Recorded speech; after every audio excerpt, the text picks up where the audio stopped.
美国参联会副主席又嚷嚷了对华开战必然惨败，这种反复炒作的方式，是不是意味着美军打算对内对外两线作战？各位网友，大家好，我是刘小飞。美国这个参谋长联席会议主席啊，就是这个空军上将海顿，26号参加了一个美国国防工业协会的新兴技术研究所的成立仪式。在仪式上呢，他强调了一番美国面临的威胁，说是去年10月份呢，美国搞了一次围绕台海的模拟的中美冲突，在这个冲突中呢，美军是又遭遇惨败了。我为什么要说又，还说好几个又？因为美国这几个月搞这种演习搞太多了，除了用6代机开挂那一次，结果都是一样的惨败。按照他的描述呢，这还不是一般的惨败，而是彻底颠覆了美军过去20年积累的战争经验。他说，在演习中，美国军方完全沿袭了过去20年一直的战法，甚至是做得比过去20年还要好。然而，最终结果还是惨得不行。海顿呢，还拿出几个具体问题来进行分析。一个问题是说假想敌啊，这假想敌是谁咱们都知道。说假想敌20年来一直研究美军，所以美军想干什么，有什么策略，有什么打法，这个假想敌完全都知道。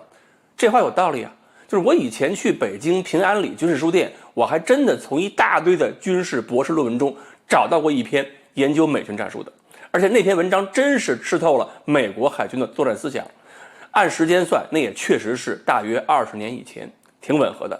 那么他还说，这次模拟对抗中出现一个问题，就是美军过于依赖网络获取信息优势，而演习中发现，面对大国对手的时候，这个优势就很难存在。一旦没有了信息优势，美军最核心的一点、最强调的一点，过去20年能够获得胜利的一个最基本东西就没了。而且这次演习中呢，这个美国这个水师也是摆出了一个奇怪的队形啊，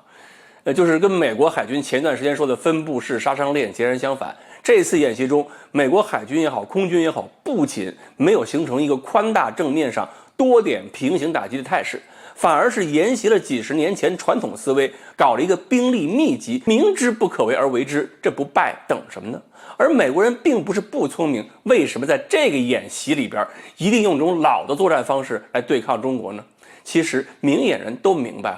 美国搞这一系列对抗演习，几十年来历来是胜少败多。我们现在在朱日和搞演习，天天让蓝军折磨红军，也多少受到了一点这种影响嘛。用训练场上的失败严苛要求部队，让部队有危机意识，有战场意识，让部队知道什么做法是错的。所以这种演习有的时候啊是带有培训、带有警示作用的。另外，美国通过这样的大规模的演习呢，也是对内对外两面作战。对外当然是不断的寻找自己的弱点。这个能力和思维习惯，美军还是有的，而且美军一直是转型速度相对来讲比较快。我们必须认识到，美国人研究对手，发现对手的优缺点，然后让自己转型，这个速度优势目前还不在我们手里。我们的军事思想理论的转换还没有美国人那么快。而对内呢，是美国通过这样的演习，给国内特别是国会一个概念，和中国开打意味着什么？就是你们这些议员呢，这些个国会的参议院也好，众议院也好，这些议员脑子一热一拍，跟中国把关系搞僵了。真要是僵得不行，打起来了，把美军送上战场，这什么后果呀？这个后果可就不是伊拉克、阿富汗战场能比的了。等于最后美国人也要告诉国内，不大量的给钱，美国没法完成转型，没法完成转型就没法打赢。当然了，给了钱，美军也不一定能赢。所以呢，海顿上将这位美国参谋长联席会议副主席，这次参加研究所的成立仪式上，故意说出这么一段话，也就是向美国国会向政客展示一段格言：